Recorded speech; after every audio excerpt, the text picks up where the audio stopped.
नमस्कार दोस्तों, मैं अंकुर उपाध्याय स्वागत करता हूं आप सभी का एक बार फिर से अपनी नई वीडियो में। भारतीय बाजार में गिरावट आते हुए दिख रही है दोस्तों। 25,510 पे निफ्टी इस समय ट्रेड कर रहा है, करीब 63 पॉइंट्स की गिरावट है। मार्केट ब्रेथ बहुत ज़्यादा खराब है, पोर्टफोलियो हो सकता है डैमेज हो रही हो आज इन्वेस्टर्स की। और मैंने आप सभी के साथ कल देर रात सिर्फ एक ही चीज़ कही थी कि जब तक निफ्टी 25,700 के ऊपर ना चला जाए मत करना, कुछ भी बनता ही नहीं है कुछ करना, क्योंकि 25,700 के ऊपर ही स्ट्रांग होगा। अदरवाइज आपको लगेगा ऐसा ऊपर आ रहा है, तेजी हो रही है, लेकिन वो गिर जाएगा। और एग्जैक्टली वही हुआ। आज शुरुआत में 25,637 तक गया निफ्टी, लेकिन उसके बाद क्या हुआ आपके स्क्रीन के सामने खड़ा है। मैं अभी भी एक ही चीज बोलूंगा, नीचे का हमें कुछ नहीं करना, जो हो रहा है होने दो, करने दो जो इसे करना है। आज 12 बजे के बाद भी और 1 बजे से पहले अगर 25,700 के ऊपर निकल जाए तो भी 100 पॉइंट्स की एडिशनल तेजी आ जाएगी, जिसको हम प्ले कर सकते हैं। अदरवाइज निफ्टी 25,600 पे आ जाए, 650 पे आ जाए, 500 पे आ जाए, 450 पे आ जाए, कोई सौदा नहीं बनता है। बट इस सिचुएशन में जो करंट सिचुएशन खड़ी है, वैसे तो मैंने नीचे का कोई लेवल नहीं शेयर किया है आप सभी के साथ क्योंकि बन ही नहीं रहा है, बट फिर भी मैं एक लेवल आपके साथ जरूर शेयर करना चाहूंगा। 25,450 इसके नीचे जाने की प्रोबेबिलिटी भी काफी कम है, लेकिन जा सकता है, इसलिए वो लेवल मैंने डिस्कस नहीं किया। बट फिर भी मैं आपको जानकारी पर्पस से बताना चाहूंगा कि 25,450 पे सपोर्ट लेने के चांसेस भी पूरे हैं और यहां से दोबारा रिवर्सल आ सकता है 25,600 तक या 650 तक। उससे ज्यादा तेजी मुझे नहीं दिखती है आज के हिसाब से तो। लेकिन अगर आ गई और 25,700 पार हो गया तो शॉर्ट कवरिंग ट्रिगर हो जाएगी, जिसकी वजह से 100 से 150 पॉइंट का मूव और बन सकता है, जिसके चांसेस बहुत कम है। तो ये मेरी तरफ से आपके लिए लेवल्स हो गए निफ्टी के, जो मैंने कल रात भी डिस्कस करे थे और एग्जैक्टली सही बैठे। काफी कमेंट्स भी थे कि भाई 25,700 को इतनी इंपॉर्टेंस क्यों दे रहे हो। अभी आपको पता चला होगा कि क्यों दी थी इंपॉर्टेंस। वो ही लेवल है जिसके ऊपर निकलने के बाद सेंटिमेंटल पॉजिटिव हो गया आप, डेटा के लिहाज से पॉजिटिव हो गया आप, और उसके नीचे निकलने के बाद ही वन साइडेड फॉल आया था बाजार में। अब आगे मार्केट की बात करी जाए दोस्तों, तो मार्केट ब्रेथ काफी वीक है। 876 स्टॉक्स पॉजिटिव है, जिसके सामने 1710 शेयर्स नेगेटिव ट्रेड करते हुए दिख रहे हैं। यानी एक बढ़ने वाले के सामने करीब 2 से ज्यादा गिरने वाले शेयर्स हैं। तो माहौल पूरी तरीके से खराब दिख रहा है। बीएससी पे ये आंकड़ा और ज्यादा खराब है, एक के सामने 2.5 गिरने वाले शेयर हैं, आप ये कह सकते हो। तो पूरी तरीके से डैमेज टाइप दिख रहा है अभी तो बाजार।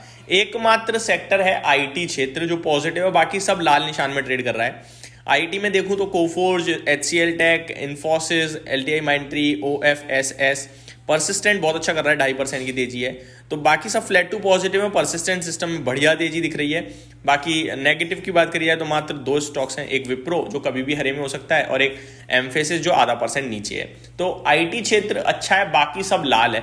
सबसे ज्यादा गिर रहा है रिसेंट का सबसे स्टार परफॉर्मर पीएसयू बैंकिंग क्षेत्र, आज 1% नीचे दिख रहा है ये, और यहां पे आपको गिरावट देखने को मिल रही है।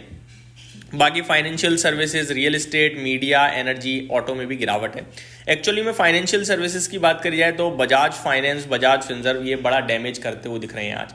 कल बजाज फाइनेंस के नतीजे आए थे, मैंने कवर भी करे थे। कहा था आपसे कि रिजल्ट तो ठीक है बट कमेंट्री थोड़ी नेगेटिव हो गई है, तो देखना होगा स्टॉक कैसे रिएक्ट करता है।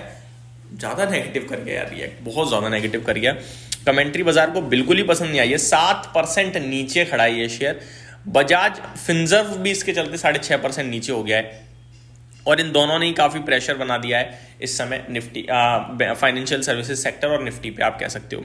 आगे देखा जाए तो रियल एस्टेट में भी गिरावट देखने को मिल रही है अच्छी खासी। आगे बढ़ते हैं स्टॉक स्पेसिफिक एक्शन की तरफ। तो आज टॉप गेनर की लिस्ट को लीड कर रहा है पॉली मेडिक्योर, जहां पे 7% की तेजी है।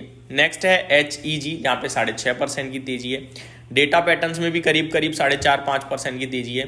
शिपिंग कॉर्पोरेशन ऑफ इंडिया में भी करीब 5% की तेजी है। क्राफ्टमैन ऑटोमेशन 0.5% ऊपर है। ऐसे शेयर्स ऊपर हैं जिनके बारे में हमने रिसेंट डेज में डिस्कशन भी नहीं किया है, तो बिल्कुल डिफरेंट लीग चल रही है आज। गिरावट वहां हो रही है जो सबको पता है, जैसे कि ट्रांसफार्मर और रेक्टिफायर्स कल 20% का लोअर सर्किट, आज 10% का लोअर सर्किट।